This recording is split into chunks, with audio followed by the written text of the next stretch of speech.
Alright, welcome to this episode of my playthrough of Horizon Zero Dawn. We are in the Project Zero Dawn facility, and we now know what Project Zero Dawn was, and sort of is. All life on Earth was inevitably bound for extinction because of the Pharaoh Plague. I just realized, Pharaoh Plague. Pharaoh sounds a lot like Pharaoh, the name for Egyptian, like ancient Egyptian kings, and all of the Pharaoh robots have Egyptian culture and mythology names like Scarab and Horus and Kopesh. So Pharaoh, nice play on words there, but it's spelled F-A-R-O, not P-H-A-R-O-H.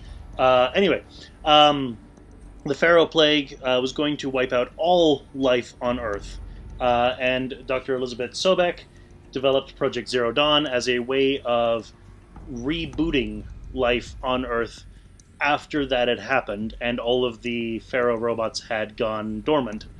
And on top of that, would generate the kill codes for the Pharaoh robots, which simply could not be generated before life went extinct. But like while everything was dormant and life was being repopulated, Gaia, the core of Project Zero Dawn, would be generating the kill codes for later.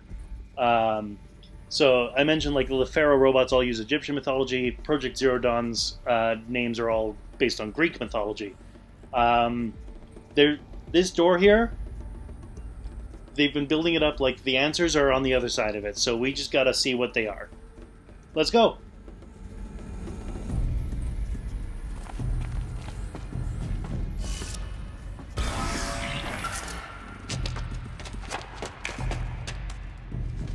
Eclipse. They're here.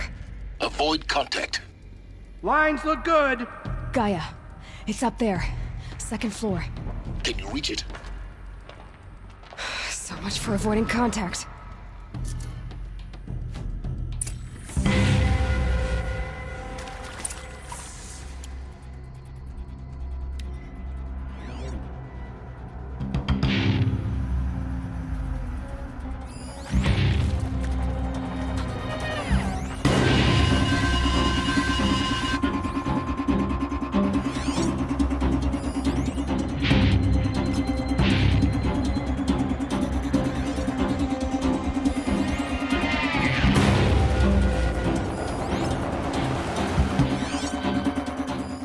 So we got a Punisher, we got a Dredger, and we got a Thug. So the Dredger is who I want to take out first. Unfortunately, is the one who comes closest to me.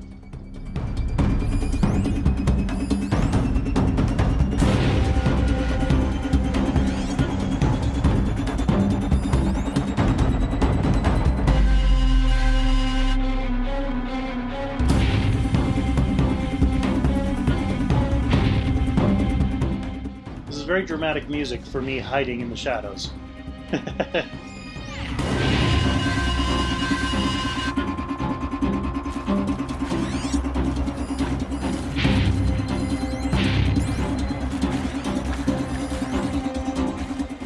You are not following your path there, Thug.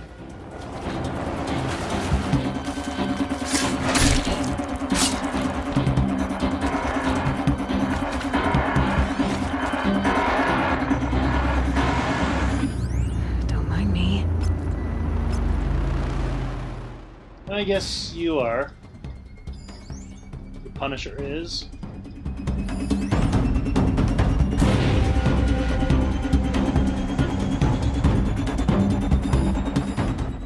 Oh yeah, I guess the path does come this way.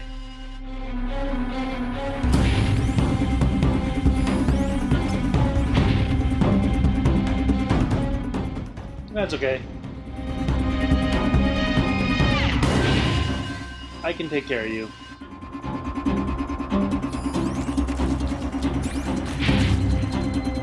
They're leaving.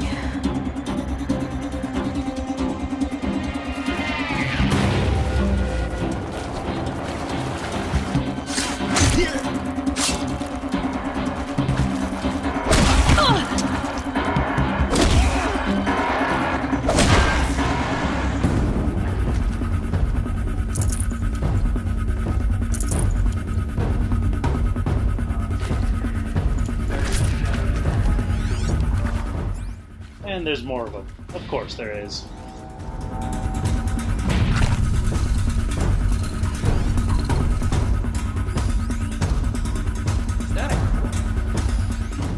Priest, Thug, Punisher, Sniper, Sniper.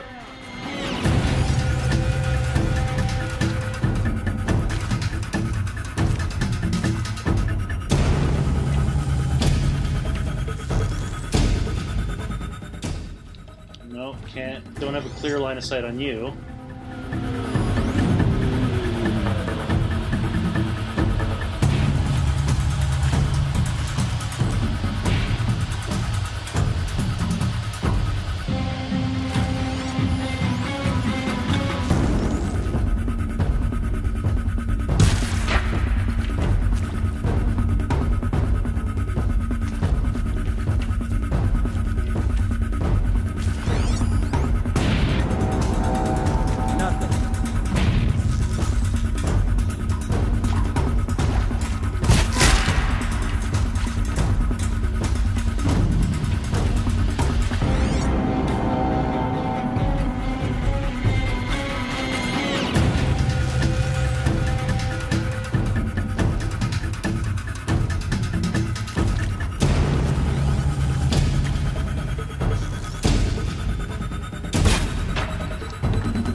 Looks like the Punisher's on the other side of the pillar there, so I want to take out the Priest next.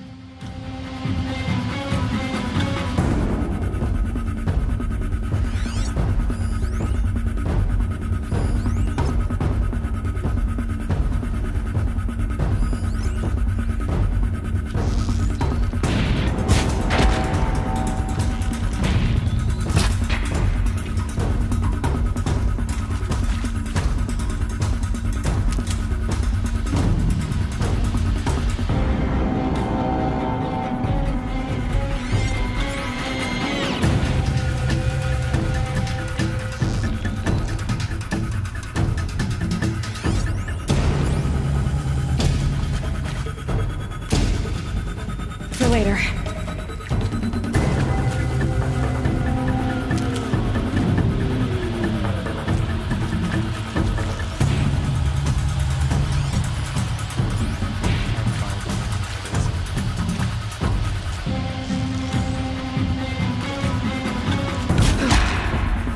That's the last of them.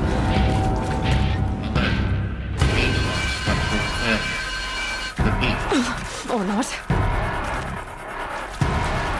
Incoming!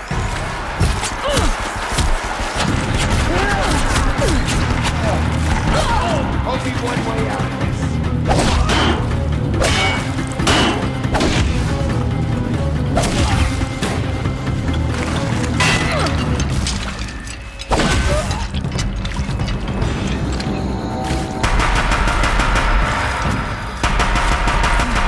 Room's clear. For a moment, anyway. But get moving. You have to find Gaia.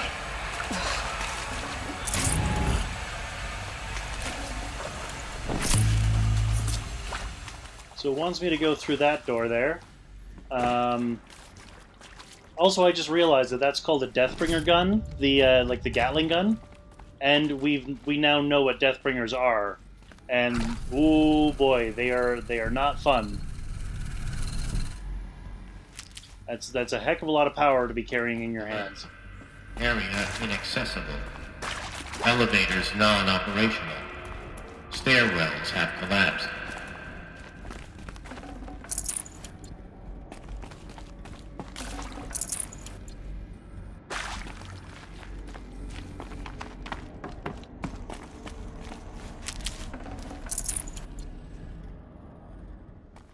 Is there a way up there on this side? I don't see one, so I think we have to go through here to get up there. Because apparently the elevators are inaccessible and the stairwells have collapsed.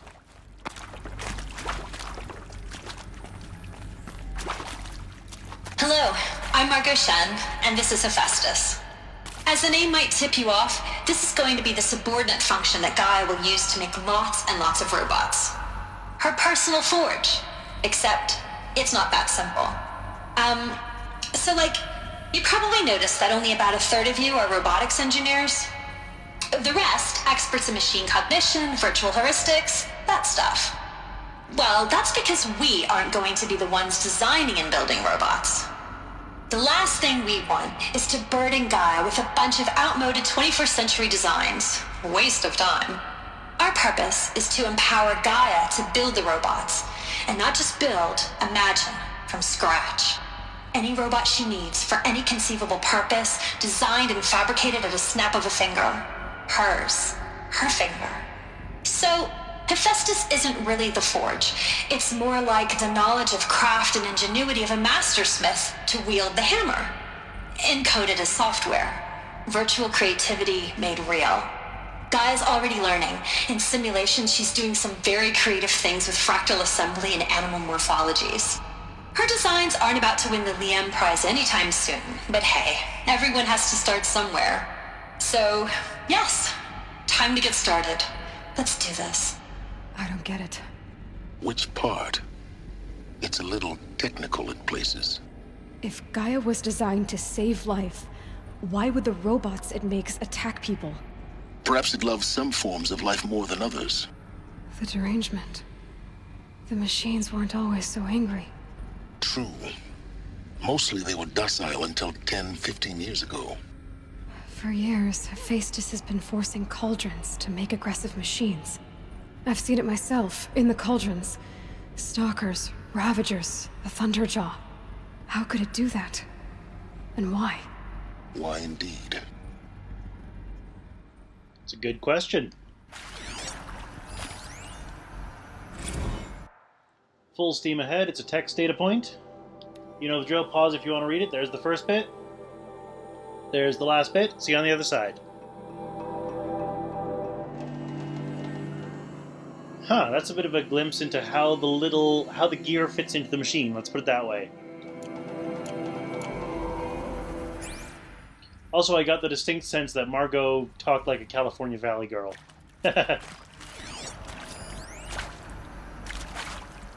Standard holo projector.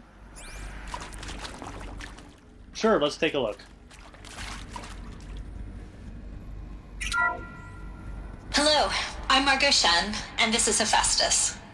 As the name might tip you off, this is going to be the subordinate function that Gaia will use to make lots and lots of Oh, it's this bit robots. again. Okay. Her personal forge. Except, it's not that simple. So you probably noticed that only about a third of you are robotics engineers. The rest, experts in machine cognition, virtual heuristics, that stuff. Here's simulation results data point. There's the first bit. There's the final bit. See you on the other side.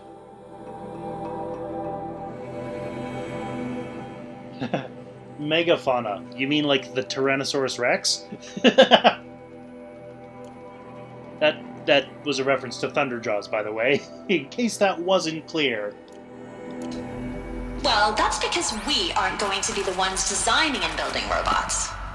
The last thing we want is to burden Gaia with a bunch of outmoded 21st century designs. Waste of time. Our purpose is to empower Gaia to build the robots, and not just build, imagine, from scratch. Any robot she needs for any conceivable purpose, designed and fabricated at a snap of a finger. Hers. Her finger. So, Hephaestus isn't really the forge. I've seen these shapes before. In cauldrons. But of course, the birthing places of Gaia's machines.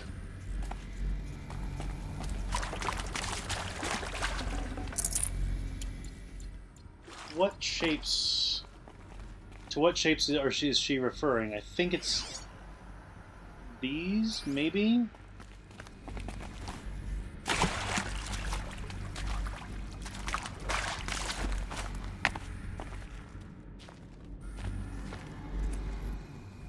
I don't know what shape Sailor was referring to there, but I'm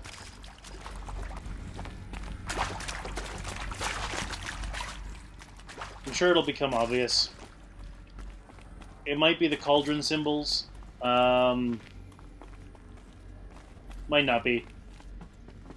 Either way, I can't find them. Let's move on.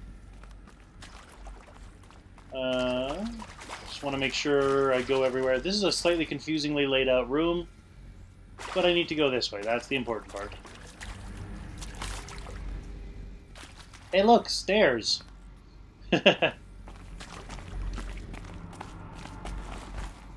Nothing underneath the stairs.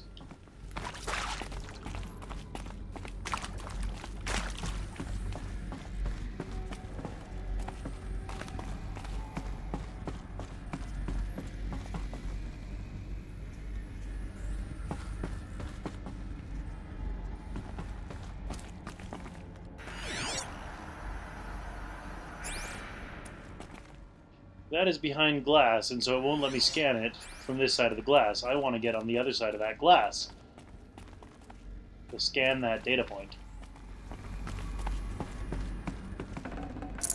I'd have to leave something else behind. I think this is it. Elizabeth Sobek's office. But it's sealed off. There's got to be a way inside. Keep looking.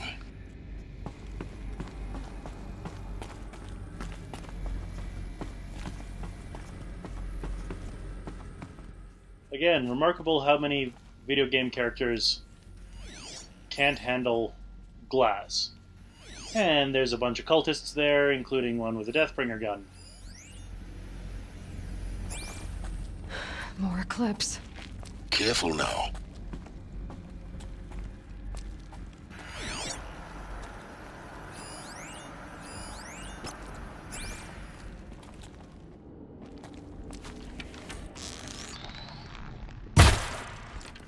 Cannot shoot through that opening. That's good to know.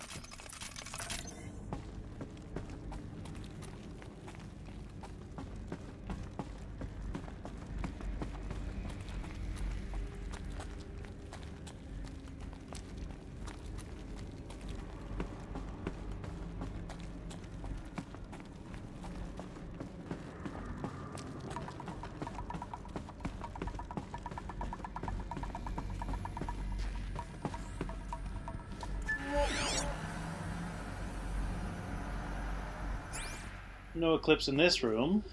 That's a good sign. So far, anyway. Welcome to Apollo, the collective memory of the human species and the wellspring of knowledge for future generations. I am Samina Ebaji. Until recently, I was director of the International Collective Memory Institute in New Tehran. As a heritage professional, I devoted my career to the preservation of human knowledge, creative endeavor, and cultural achievement. Apollo is, therefore, the ultimate embodiment of a lifelong passion, albeit under the very worst circumstances imaginable. The challenges before us are immense. Specifically, we will have to design and implement 4 major initiatives simultaneously. First, the construction of data repositories in cradle facilities around the world ensuring redundancy. Second, the collection and processing of a projected 180 million discrete data entries. 42 zettabytes of data in Mandarin, English, Spanish, and Arabic.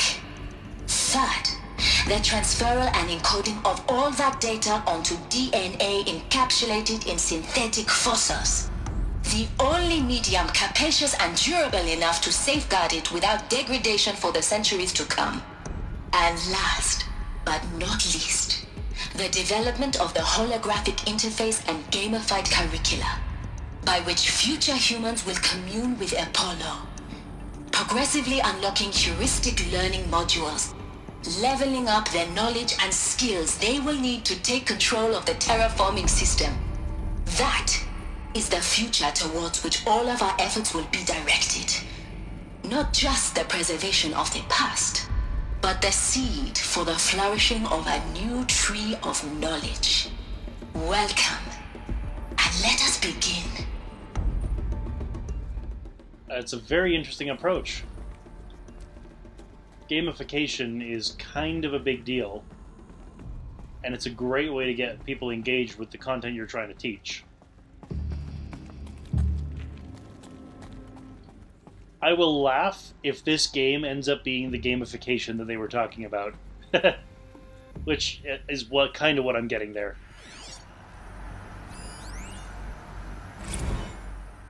Encapsulated DNA.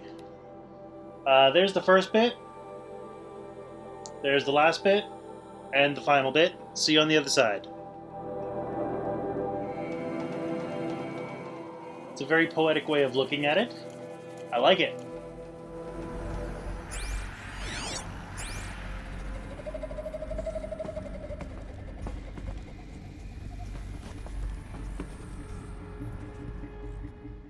Oh, I imagine that's the shape Aloy was talking about, but that's the shape for Apollo, not for Hephaestus.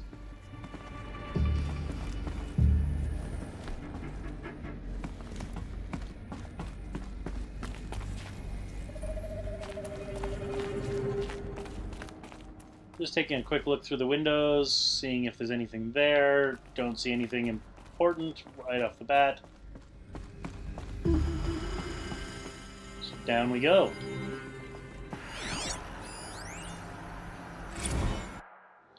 To the Apollo update. There's the first bit. There's the last bit. See you on the other side.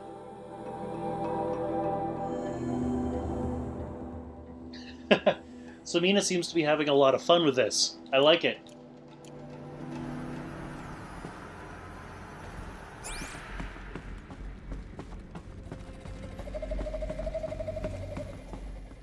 Can't open that door.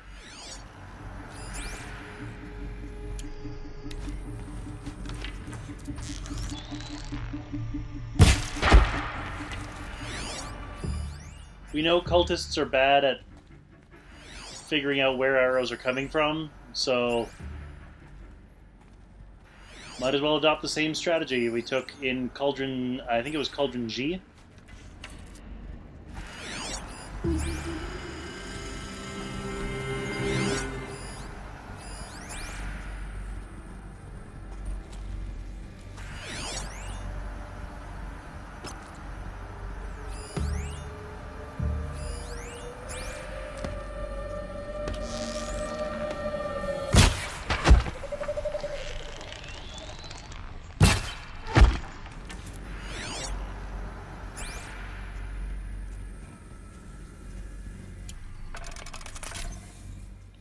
Mandel notes, some of them take more than 2 arrows to kill.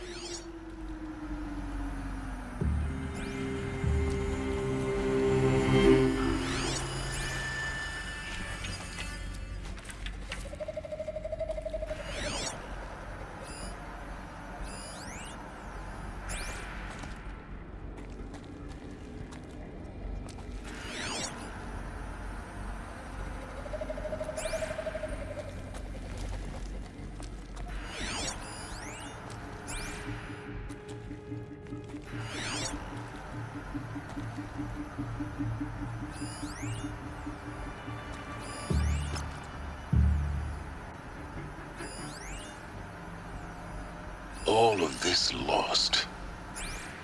The Ancients' greatest gift to us. Greatest? How about the fact we exist at all? To abide in ignorance is a curse, Aloy. You of all people should know that.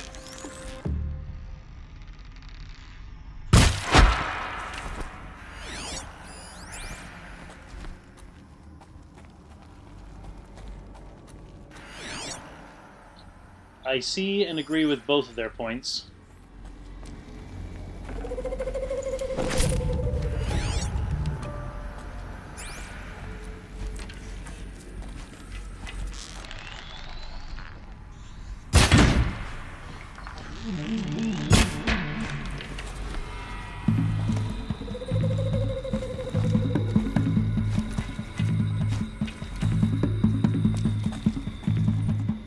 Who knows where she went?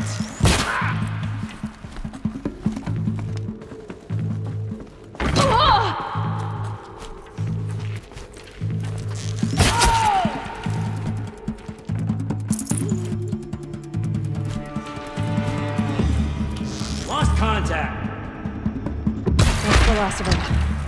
Alone once more. In what should have been a cave of wonders.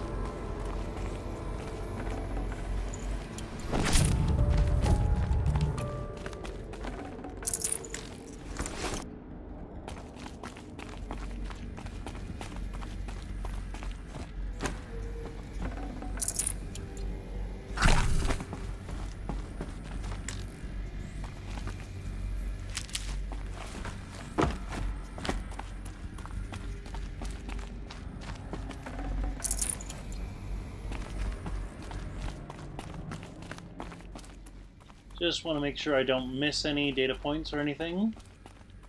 I'm not seeing any on the compass, so onward we go. So the game wants me to... Oh, there's one on the compass.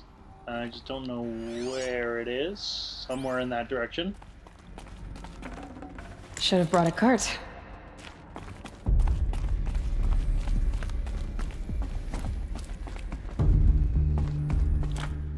Maybe it's up here. Oh yeah, there it is.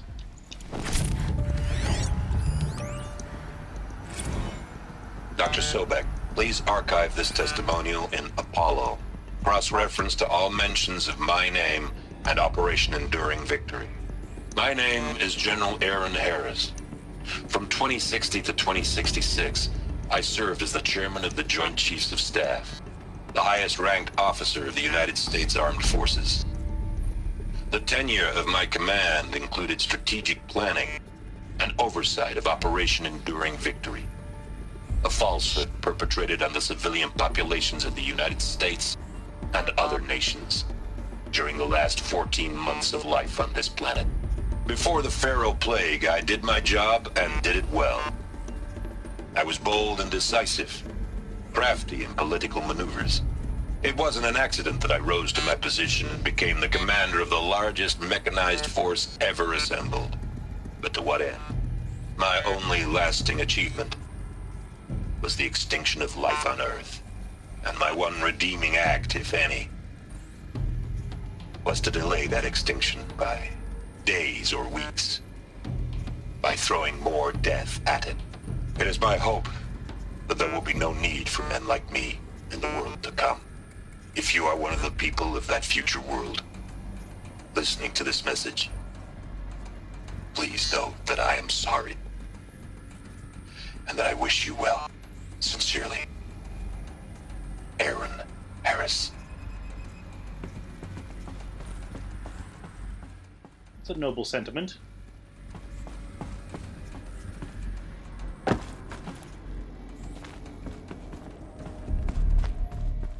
Alright, now which was the way that I was going? I think I was going this way, which points the same way as where I was. Ooh. I heard one of those holographic interface things twist, but I don't see it.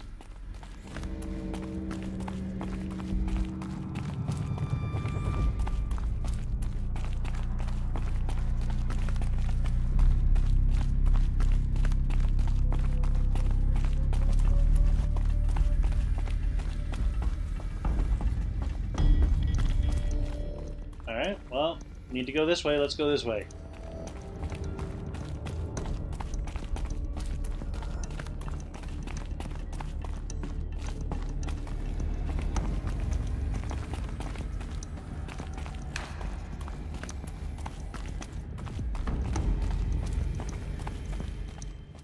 And 3 more boxes appear on the compass. Welcome to Hades. Zero Dawn's Extinction Failsafe Protocol. The ultimate killer app. Now, I know what you're thinking. The purpose of Gaia is to resurrect life. So why give her a subordinate function, only purpose of which is to wipe out life all over again? I mean, what? Just plumb crazy, ain't it? Well, no, it isn't. Reconstituting a biosphere? That's a tall order. Tech smart as Gaia may be, odds are she won't get it right the first time.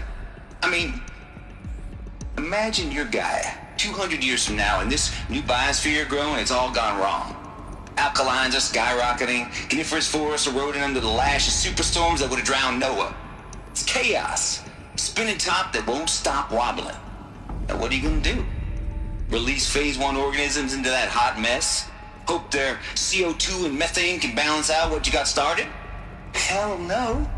What you're gonna do, Gaia, is step aside while Hades takes over and does what you're just too darn nurturing and life-loving to do, which is burn that misbegotten mess of a biosphere to the ground so Gaia can start over. Okay, not burn, more like reverse terraforming operations and suffocate it. But you get the idea. Hades takes the biosphere back to zero. Square one, blank slate. And then, only then, does it hand the steering wheel back to Gaia and say, try again, old girl. And better this time, or we'll have to do this again. That's Hades. It's pretty badass when you think about it. Extinction on demand. Death on speed dial. All for the greater good, of course, but still, kind of metal. So welcome to Hades. Welcome to the void. Okay, so if that's the original purpose of Hades, why does it want me extinct? We need more data. And how does it end up in the wreckage of a Pharaoh Titan, getting worshipped by the Eclipse like some kind of god? I'm learning as you are, Aloy. Keep searching. You could offer some sort of insight there, Silence.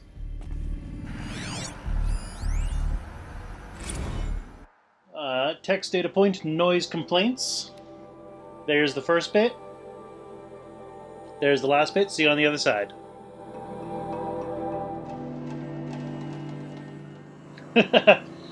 Yeah, again, Travis is not there for his personality, I think.